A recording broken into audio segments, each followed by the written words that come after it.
할렐루야. 오늘은 요한계시록 2장 8절에서 11절의 말씀으로 실상은 내가 부요한 자라, 이렇게 제목을 가지고 함께 은혜 나누기를 원합니다. 사람들은 코로나19가 우리에게 세상을 바꾸어 놓았다, 이렇게 말들을 합니다. 그래서 앞으로 어떻게 우리가 대처해 나가야 될 것인가를 고민하고 있어요. 우리는 이 세상을 사는 날까지 정말 지혜를 잘 짜내 가지고 그래서 건강하게 사셔야 돼요. 이왕에 살 것 코로나에 걸리지 말고 건강하게 사시고 또 이 어려운 이 시대를 잘 헤쳐나가야 될 줄로 믿습니다. 그러나 저는 이런 현상을 보면서 이 시대를 읽을 줄 알아야 된다, 이렇게 생각합니다. 왜냐하면 성경의 역사는 시간표가 정해져 있어요. 성경을 우리가 보면은 하나님이 정해놓은 시작과 끝이 있어요. 지난번에 다니엘서 2장을 통해서 느부갓네살의 꿈을 통해서 하나님은 이 역사의 시간표를 가르쳐 준 걸 제가 여러분에게 말씀을 전했습니다. 우리는 이 내용을 살펴보았고, 그래서 이 세상은 우리가 영원히 사는 게 아니에요. 하나님은 창세기에서 시작을 하시고, 그리고 요한계시록에서 끝마치고, 중간중간 어떤 역사가 일어날 것인가를 다 우리에게 밝히 주셨어요. 우리는 그 시대를, 하나님이 그 스케줄의 시대를 우리는 알아야 됩니다. 반드시 그 스케줄대로 지금 되어져 왔고, 지금까지 모든 역사가 그렇게 되어져 왔고, 그렇다면 앞으로 남은 이 시대, 이 시간도 그렇게 되어질 것으로 우리는 믿습니다. 반드시 이 세상의 역사는 끝납니다. 마태복음 24장과 누가복음 21장을 보면 제자들이 예수님께 그런 세상 끝날에 어떤 징조가 일어날 것인가에 대해서 묻습니다. 그때 예수님께서 민족이 민족을, 나라가 나라를 대적하는 일이 일어나겠고, 그리고 처처의 지진과 전염병과 그리고 무서운 일과 하늘로서의 어떤 큰 징조들이 나타날 때가 있다. 그것을 보면 가까워졌다. 어떻습니까, 여러분? 오늘날 세계의 징조를 보면 처처의 기근, 전쟁, 또 전염병 얼마나 유행하고 있습니까? 지금 이 코로나19 같은 이 전염병이 전 세계에 이렇게 한꺼번에 동시에 나타나는 이런 일들 전에도 후에도 없었어요. 이렇게 빨리 세계가 다 겪고 있는 이런 시대에 없었어요. 우리는 이런 현상을 보면서 예수님께서 말씀하신 세상의 징조가 말세가 아니라고 누가 말할 수 있겠어요? 모두가 다 말세라고 말하고 있어요. 나라는 나라대로 시끄럽고, 민족은 민족대로 시끄럽고, 우리나라도 얼마나 시끄럽습니까? 한 민족이. 사랑하는 여러분, 우리는 세상 끝자락에 살고 있다고 하는 것을 아셔야 돼요. 눈에 보이지도 않고 잡히지도 않는 코로나19 바이러스 때문에 세상이 변화되어 있어요. 세상도 바뀌었어요. 이제는 생활 방식도 바뀔 거고 사회 제도도 변화될 것입니다. 많은 변화가 있을 것입니다. 그러나 여러분, 기억해야 될 것은 이 모든 것들이 변화되지만 신앙은 변화가 안 됩니다. 믿음은 변화될 수가 없어요. 지금 더욱더 우리는 정신을 차려야 돼요. 세상 것 다 바뀌어도 믿음은 안 변해야 되는 거예요. 코로나19로 인해서 우리의 믿음의 본질이 변화되면 안 돼요. 세상이 변화된다고 교회의 본질이 변화되면 안 돼요. 세상의 시스템이 바뀐다고 교회의 시스템이 바뀌면 안 되는 거예요. 저는 목사로서 고민을 많이 합니다. 이 시대에 살아가는 목사로서 이 시대의 교회를 어떻게 섬겨야 될 것인가 참 기도하고 고민하고 생각 많이 하고 주님께 많이 묻습니다. 그러면서 요즘 제가 요한계시록을 연구하고 요한계시록을 보고 있는데, 요한계시록에 나온 7교회들을 먼저 함께 나누려고 합니다. 왜냐하면 계시록에 나타난 7교회는 말세에 나타난 교회의 모습들이기 때문에 그래요. 그래서 이 요한계시록에 나타난 이 교회는 실제로 있었지만, 그러나 말세에 나타날 이 모습들을 우리가 살펴보면서 이 교회에 대한 칭찬이 있으면 우리는 그 칭찬을 따라서 열심히 순종해야 되겠고, 책망이 있으면 우리가 기도하여서 그 책망된 부분들을 고쳐 나가면서 마지막 때의 시대의 교회는 이 7교회를 바라보면서 우리가 어떻게 이 교회를 이루어 나가고 이 교회 생활을 할 것인가, 신앙 생활을 할 것인가를 답을 찾으면 될 거다, 이렇게 생각을 해서 요한계시록에 나온 7교회를 생각해 보려고 합니다. 지난번에 우리가 오늘 아침 방송에 나온 내용이죠. 에베소 교회에 대해서 살펴보았습니다. 에베소 교회는 칭찬도 있고 책망도 있는 교회였어요. 그 교회는 행함도 있고 수고도 있고 인내도 하고, 그리고 예수님 때문에 손해도 보고 이단도 막아낸 교회였습니다. 그러나 그 교회를 예수님은 책망한 것이 있는데, 처음 사랑을 잃어버렸다 하는 거예요. 그 처음 사랑이 남녀의 첫사랑처럼 그런 사랑이 아니고, 그 처음 사랑은 하나님의 아가페 사랑인 거죠.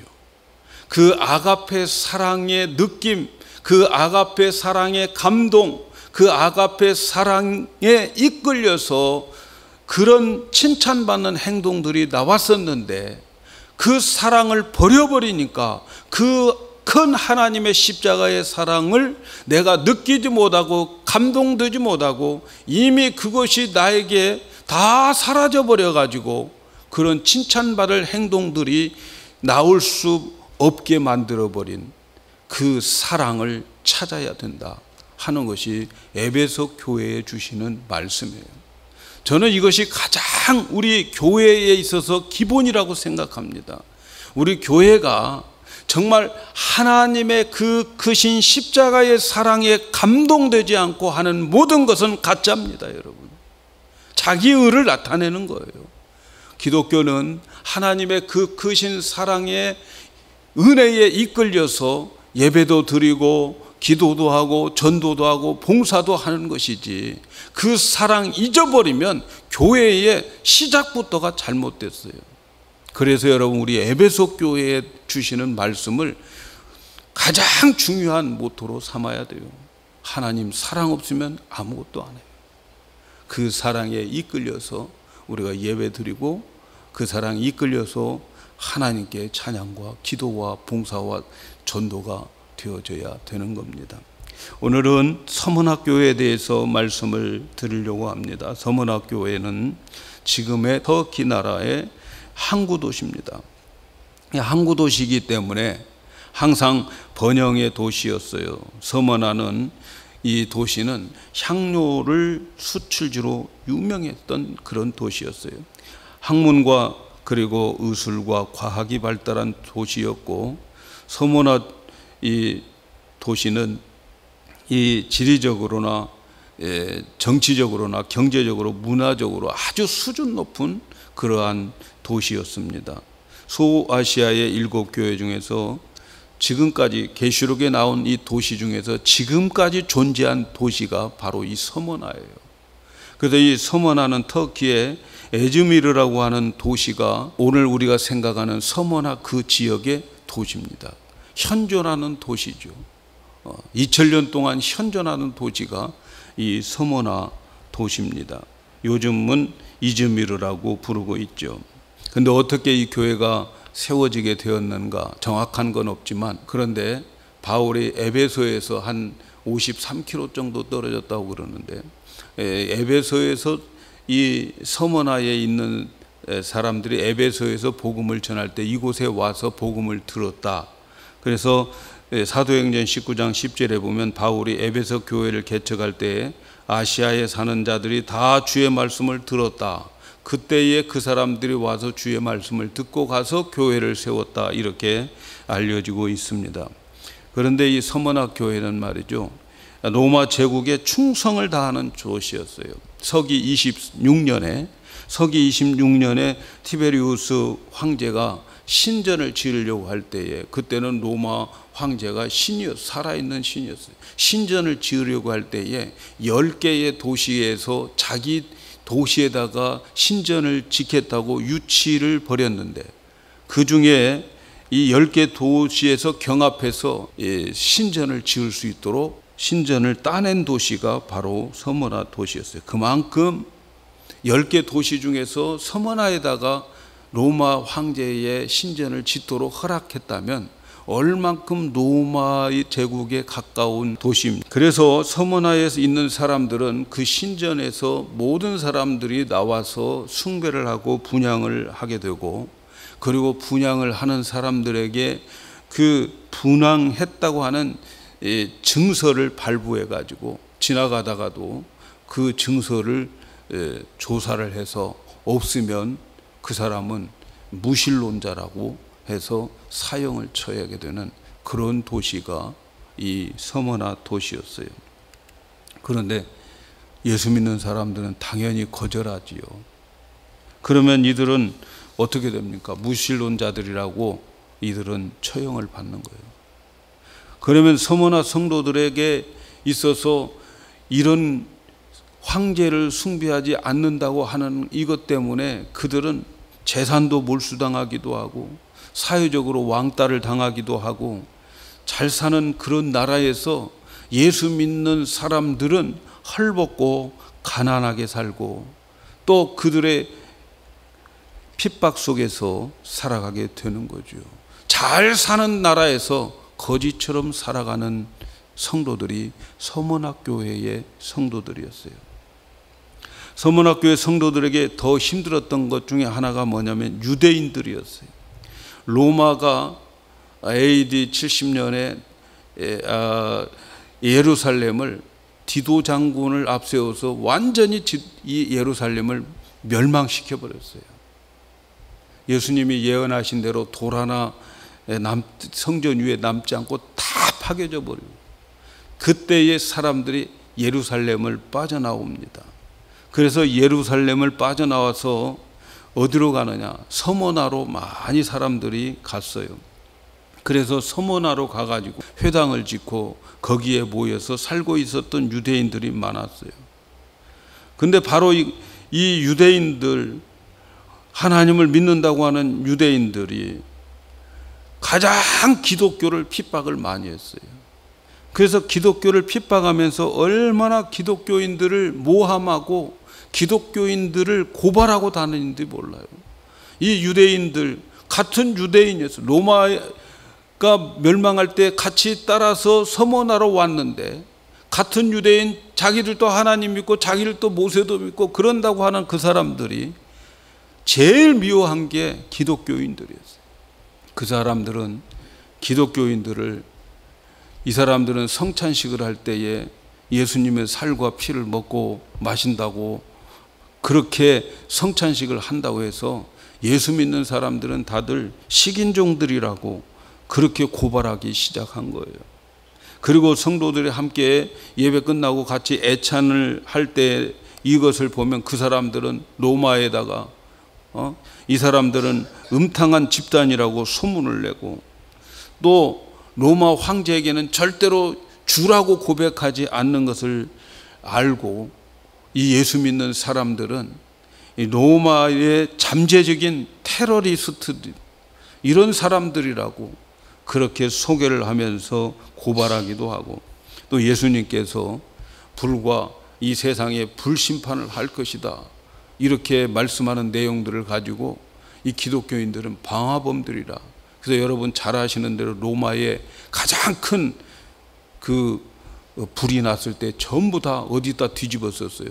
다 예수 믿는 사람들한테 다 뒤집어서 핍박을 얼마나 많이 했는지 모릅니다. 이렇게 부자 도시에 살면서 서문화 교회의 성도들은 사회적으로 혜택을 하나도 못 받아요. 그렇게 부자 도시에 살면서 거지같이 박해와 멸시의 대상이 되었어요. 그러는 가운데에 그럼에도 불구하고 그들은 뜨거운 열정을 가지고 하나님께 나와서 예배합니다. 하나님께 나와 예배 드리는 사람들 같이 예배를 드리지만, 근데 여기에 있는 사람들 중에 한 사람씩 다 자리가 비어요. 왜 자리가 빌까요? 어느덧 그 사람 고발되어 가지고 끌려갔거나 죽었거나 했던 사람들, 다음 주에 와서 또 예배 드릴 때 보면 또 사람들이 없어요. 왜? 그 박해 속에서 끌려갔거나 죽었거나 둘 중에 하나란 말이죠. 이렇게 이 사람 저 사람이 없어지는 그런 두려움 가운데, 그런 공포 가운데에 신앙생활을 하는 교회가 서머나 교회였다는 거죠. 그 부유한 도시에서 로마 정부의 조직, 박해, 그리고 유대인들의 괴롭힘 가운데 그들은 불굴의 믿음을 가지고, 굽히지 않는 믿음을 가지고 하나님께 예배하며 하나님을 섬기며 믿어가는 교회가 서머나 교회였단 말이죠. 그들은 예수님만 믿지 않았으면 그들에게는 궁핍이 없어요. 그들도 남들처럼 잘 살 수 있어요. 예수만 안 믿었으면 그들은 다른 사람들처럼 핍박받지 않고 살 수 있어요. 그런데 예수를 믿고 믿음 지키기 위해서 순교를 당하고 또 많은 핍박을 당하고 있습니다. 그런 시대에 예수를 믿는다는 것은 바보 아니면 뭔가 진짜 만난, 진리를 진짜 만난 사람 아니겠습니까, 여러분? 그때 그런 환경 속에서 예수 믿는다는 건 바보 아니겠어요? 아니면 뭔가 정말 사로잡힌 그러한 신들린 사람들 아니겠냔 말이죠. 그렇게 힘들게 살아가는 서머나 교회에 편지가 한 통 왔습니다. 그 편지의 내용은 오늘 우리가 읽은 말씀이에요. 그 편지에 서머나 교회 성도들에게 이렇게 말씀합니다. 내가 내 환난과 궁핍을 아노니 실상은 내가 부유한 자라. 그렇게 힘들고 어렵고 박해 가운데에 믿음 굴피지 않고 이 세상 거지같이 살아가는 그들에게 편지가 왔는데, 예수님으로부터 온 편지였는데, 그 편지가 너 환난과 궁핍을 내가 다 보았다. 여기서 안다고 하는 것은 지난번에 말씀드린 보았다라는 거예요. 실상은 너희가 부유한 자라. 여러분, 이렇게 말씀하시는 예수님을 어떻게 소개합니까? 예수님은 8절에 보니까 서머나 교회 사자에게 편지하기를 처음이요 나중이요 죽었다 살아난 이가 가라사대. 예수님은, 그들을 다 보았던 예수님은 처음과 나중이라는 거예요. 그 말은 무슨 말입니까? 역사의 주인이라는 거예요. 역사의 시작과 끝을 주관하시는 분이라는 거죠. 그리고 죽었다 살아난 분이라는 거예요. 그 수많은 고통, 고난, 핍박 다 받았지만, 그리고 그거 받고 죽었다. 그러나 다시 살아났다. 바로 내가 너희들에게 편지하는데, 너희들의 받는 그 환난과 궁핍 내가 안다.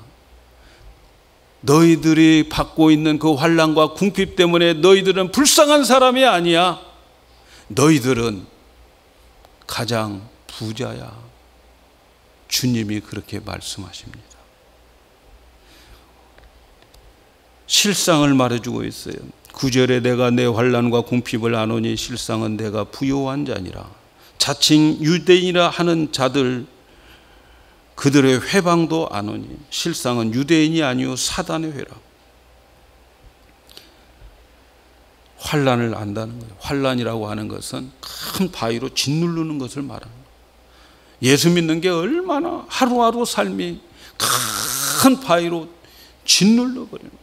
정말 모략을 짜는, 향을 짜는 그 바위로 눌러져 있는 것처럼 느껴지는 것. 그런 환난을 받고 있어요. 그들이 또 궁핍이라고 하는 말은 포테케이아라고 하는 거지라는 말이에요. 거지 같은 삶을 산다는 거예요.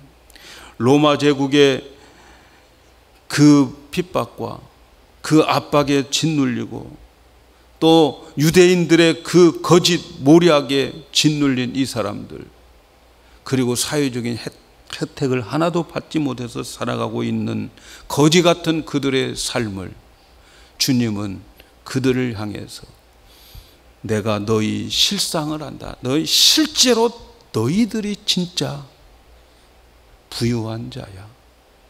사랑하는 여러분, 실상은 내가 부유한 자라. 여러분, 이 편지를 받은 서머나 교회 성도들이 얼마나 감동과 위로를 받았겠습니까? 지금 서머나 교회 성도들은 이런 핍박 가운데 살고 있습니다. 그래서 그들은 우리는 망했구나. 왜 우리는 이렇게 비참하게 살아야 돼?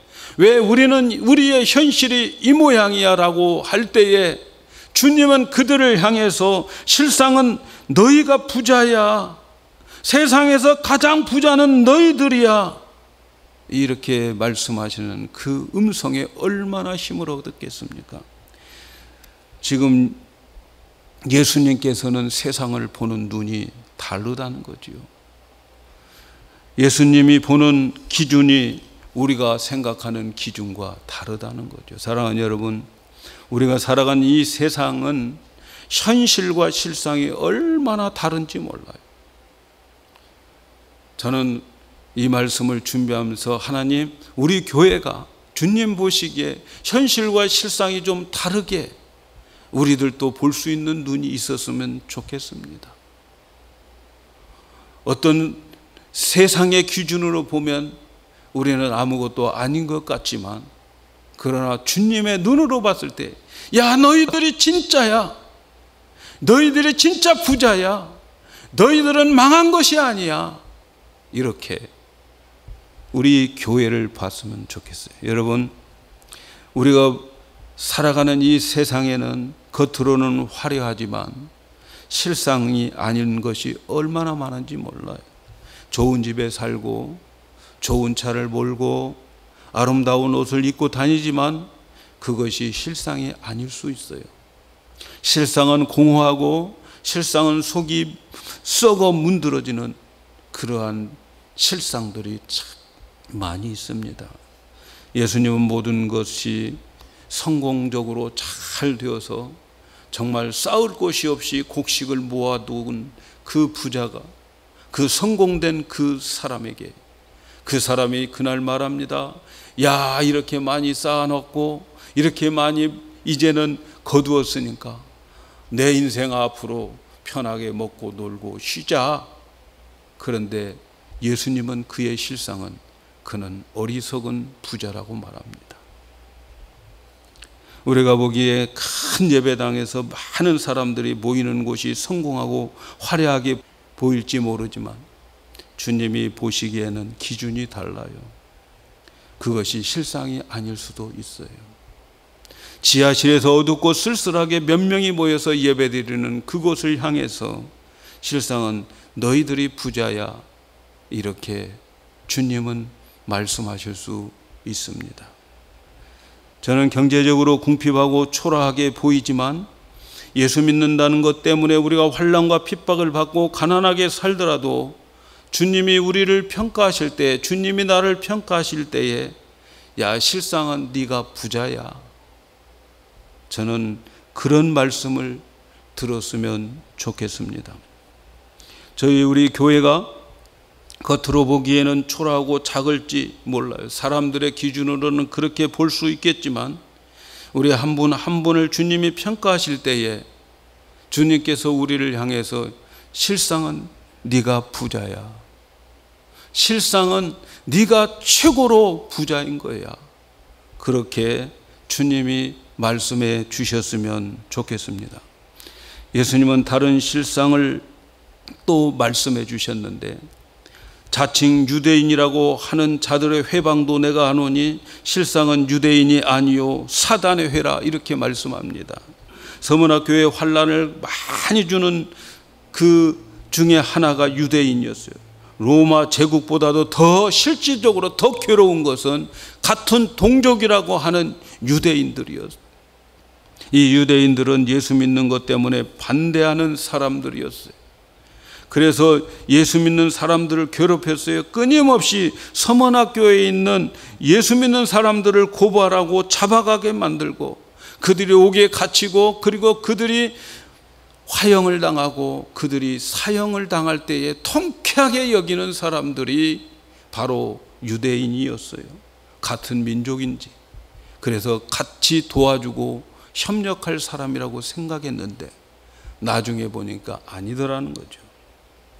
유대인들, 그들도 하나님을 믿는다고 하면서 서문학교회 이 성도들을 얼마나 회방했는지, 회방했다고 하는 말은 고발했다는 거예요. 참소했다는 말이에요. 하나님을 믿는 동족이라고 하면서 더 고발을 했어요. 그런데 예수님은 실상은 그들이 유대인들이 아니다는 거죠. 하나님이 택한 백성들이 아니고 유대인처럼 보이지만 그들은 사단의 모임이다. 사단의 모임이라고 하는 말이 헬라어의 시나고그래요. 그들이 모여있는 그 회당, 거기는 마귀들이 모여있는 곳이라는 거죠. 여러분, 이 말씀도 얼마나 두려운 말씀인지 몰라요.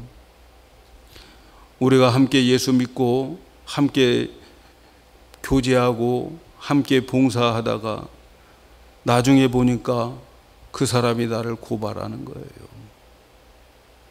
편안할 때는 모릅니다. 그러나 이제 세월이 지나고 나라의 시스템, 사회의 시스템이 제도적으로 바뀌어지고 그렇게 되어질 때에, 신앙생활하기 어렵게 될 때에, 그들과는 단절할 수밖에 없을 때에 변심해가지고 오히려 같이 신앙생활 했던 사람들이 같이 믿었던 사람들을 핍박하는 때가 온다는 거죠.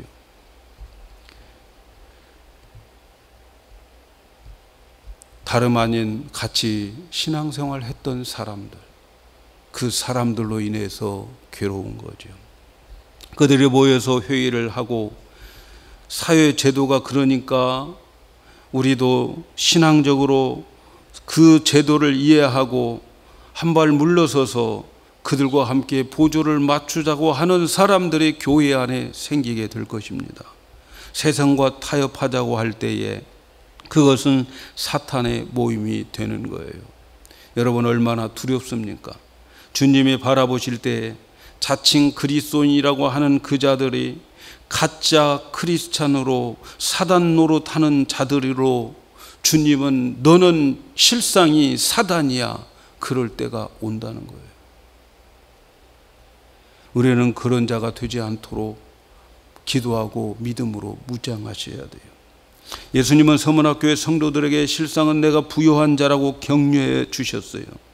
그렇게 격려해 주시고 그렇게 위로해 주셨으면 그 다음 말에 이제는 너희들 고난 끝이야, 이렇게 말씀하셔야 될 것 같은데 10절에 보니까 내가 장차 받을 고난을 두려워 말라. 그게 무슨 말입니까? 지금도 이렇게 거지같이 살고 있는데 또 여기에 또 장차 고난이 있을 거라고 말씀하고 있어요. 장차 고난을 받을 것인데 두려워 말라. 볼지어다 마귀가 장차 너희 가운데서 몇 사람을 옥에 던져 시험을 받게 하리니 너희가 10일 동안 환난을 받으리라. 내가 죽도록 충성하라. 그리하면 생명의 면류관을 내게 주리라. 예수님은 수고했으니까 이제 쉬라고 말씀하지 않고 오히려 그들에게 장차 고난이 있을 테니까 이제 더 두려워하지 말라 이럽니다. 그들은 무슨 고난을 받습니까? 마귀가 장차 그들에게 몇 사람을 옥에 가둔다는 거예요. 10일 동안 고난을 환난을 받게 된다, 이렇게 말씀합니다. 여러분, 10일 동안 환난을 받는다라고 하는 이 말씀은 반드시 그 고난은 10일 지나면 끝난다는 거예요. 여러분, 우리가 받는 모든 고난들은 끝없는 고난을 받는 고난 없습니다. 10일 지나면 다 끝나게 되어 있어요. 그래서 우리가 받는 고난에 대해서 우리는 어떻게 하라고 합니까? 두려워하지 말라. 그 고난 받아야 된다. 10일 동안 받아야 된다. 그러니까 그 10일 동안 혹독한 고난을 받을 수 있지만, 그러나 주님이 부탁하신 게 뭡니까? 주님이 부탁하시는 거, 죽도록 충성하라는 거예요. 죽도록 충성하라. 여러분, 여기서 충성하라고 하는 말을 피스토스라고 하는 이 헬라 말에는 충성이라고 하는 말을 우리가 생각할 때 열심히 봉사하고 또 열심히 일하고 그런 충성을 우리는 많이 생각하는데, 이 피스토스라고 하는 이 말은 믿는다는 거예요. 신뢰한다는 거예요. 끝까지 붙잡고 믿는 거예요. 죽도록 충성하라. 그 말은 죽도록 몸이 이그러지도록 일하라고 하는 말이 아니고, 죽을 때까지 끝까지 붙잡고 믿음 놓지 말고 의지하고 살라라고 하는 거예요. 그것이 죽도록 충성하라는 거예요. 그러면 생명의 면류관을 받을 것이다 하는 것입니다. 세상이 무너져도, 아니 목숨이 끊어져도 내가 믿는 그 믿음 끝까지 붙잡고 가는 것을 충성이라고 말하는 거예요. 그리고 그 충성하는 자들에게는 생명의 면류관을 줄 거라는 거예요. 이때 당시에 원형 경기장에서 경기를 하고 그리고 승리자에게 주는 면류관이 있었는데, 이기는 자에게 그 생명의 면류관을 주고, 그리고 그 이기는 자에게는 하나님께서 둘째 사망의 해를 받지 않겠다 말씀합니다. 여러분, 둘째 사망의 해가 뭘까요? 우리 인간은 첫 번째 사망은 우리 육체와 영혼이 분리돼서 이 땅에 육체가 들어가는 그 사망을 말하는 거예요. 그리고 둘째 사망은 이제 그 죽음의 이후에 주님 앞에 심판을 받고, 그래서 주님 앞에 인정받은 사람들은 영원한 새하늘과 새 땅에 가지만, 그러나 인정받지 못한 자들은 영원히 꺼지지 않는 하나님과 전혀 관계없는 저주의 땅으로, 지옥으로 가는 것을 둘째 사망이라고 말하는 거예요. 그런데 그런 둘째 사망의 해를 받지 않을 것이라. 사랑하는 여러분, 예수님은 우리에게 맹목적으로 충성하라고 말하지 않습니다. 맹목적으로 섬기라고 말하지 않습니다. 신앙은 그냥 견디는 거야. 예수 믿는다는 것은 다 그런 고생하는 거야. 주님 그렇게 말씀하지 않아요. 죽도록 충성하라. 그리하면 생명의 면류관을 주겠다. 약속이 있습니다. 상급이 있습니다. 많은 기독교인들, 설교하는 사람들이 서문학교회를 소개할 때에 서문학교회의 감독이었던 폴리갑을 이야기 안 하는 분이 별로 없어요. 이 폴리갑이라고 하는 사람은 이 사도 요한의 제자입니다. 사도 요한의 제자로서 이 서문학교회의 감독이었어요. 거기를 담임하는 목사였죠. 그런데 이 터키 지방에 지금도 폴리갑 교회가 지금도 있어요. 그런데 이 폴리갑이 이제 그 교회를 심호할 때 서기 155년 2월 23일 토요일, 그날 예수 믿는 사람들이 11명이 짐승에게 던져가지고 짐승의 밥이 됐어요. 그리고 그 소식을 듣고 폴리갑은 기도하고 있었는데, 이제 로마 군인들이 폴리갑을 잡으러 왔어요. 폴리갑은 자기를 잡으러 온 로마 군사들에게 식사를 대접하고 그리고 기도하고 그러면서 원형 경기장으로 끌려가게 되는 거죠. 아마도 그 총독에게, 서머나 총독에게 이 사실을 말했던 것 같아요. 이때의 서머나 총독은 폴리갑을 살려주고 싶은 거예요. 그래서 이 폴리갑에게 물었습니다. 지금 폴리갑, 당신이 로마 황제에게 주라고 한 번만 고백을 해다오. 그러면 너의 목숨을 살려주겠노라고. 그런 판국의 유대인들은 토요일 날인데 안식일을 지키지 않고 어디서 막 땔감을 가지고 와서 화형시켜야 된다고 나무를 쌓아놓고 그러고 있어요. 그렇지만 서머나 총독은 한 번만 로마 황제에게 주라고 고백하면 살려주겠노라고 그렇게 말을 했어요. 이때 폴리갑이 이렇게 말했다고 합니다.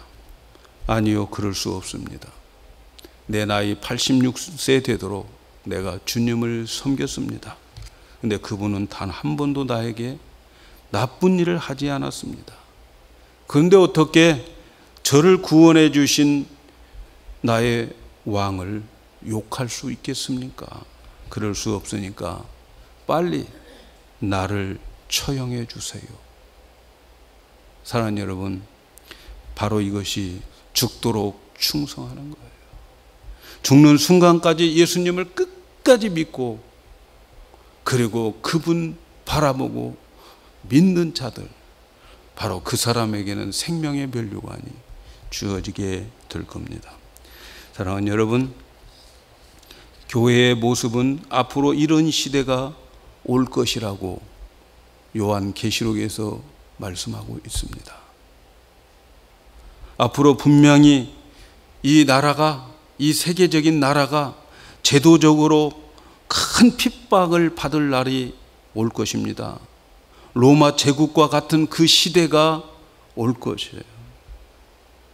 요한계시록 13장에 보면은 짐승이 나타나서 이 짐승표를 다 찍어주면서 짐승표 받지 않은 자들은 장사도 못하고 먹을 것도 못 사고 따돌림을 당하고 그들은 결국 순교할 수밖에 없는 그런 상황이 이제 교회 시대의 마지막 시대에 펼쳐진다고 요한계시록에서 말씀하고 있습니다. 먹고 살기 힘들 때가 오고 있습니다. 여러분, 오늘날 우리 먹고 살기 쉬운 때예요. 뿐만 아니라 오늘과 함께 같이 신앙생활을 했던 우리 같이 예배당에 다녔던 사람들, 부모, 형제, 자식이 서로 고발하고 원수가 되는 날이 올 때가 있어요. 신앙의 차이 때문에, 믿음의 차이 때문에 그런 때가 올 것입니다. 그때 세상과 타협하지 않으면서 환난과 핍박을 받으며 살아야 될 그런 때가 올 것입니다, 여러분. 모든 핍박과 환난을 받고 죽다가 다시 사신 주님, 서문학교에 말씀하십니다. 너희들 그렇게 핍박받고 궁핍 가운데 살아가는 너희들이 가난한 게 아니야. 너희들은 부한 사람들이야. 너희들의 삶은 바보가 아니었어. 너희들이 진짜 지혜롭게 산 것이야. 영원을 바라보고 영원을 위해서 투자할 수 있는 너희들 진짜야. 모든 고난과 핍박을 받고 죽었다 살아내신 주님은 그렇게 말씀하고 계십니다. 영원한 것을 위해서 살고 있는 것이 바보가 아니고 가난한 게 아니라는 거예요. 사랑하는 여러분, 우리 교회가 서문학 교회가 된다면 여러분, 사람들이 몰려올까요? 지금 저와 여러분이 다니는 이 교회가 서문학 교회가 된다면 이곳에 사람이 몰려들까요? 아니, 우리가 서문학 교회가 된다면 여러분, 그럼에도 불구하고 이 교회를 출석할 수 있겠습니까? 이런 교회를 다니시다가 이기는 자에게 주시는 생명의 면류관을 받고 둘째 사망, 그 해를 면하시겠습니까? 여러분, 바로 이 대답은 오늘 여러분이 하셔야 돼요. 우리 교회가 서문학교회가 된다 할지라도 나는 이 교회를 끝까지 섬기겠는가? 죽도록 충성하라. 그래야면 생명의 면류관을 받으리라. 이 음성에 아멘할 수 있는 저와 여러분이 되기를 주님의 이름으로 축복합니다.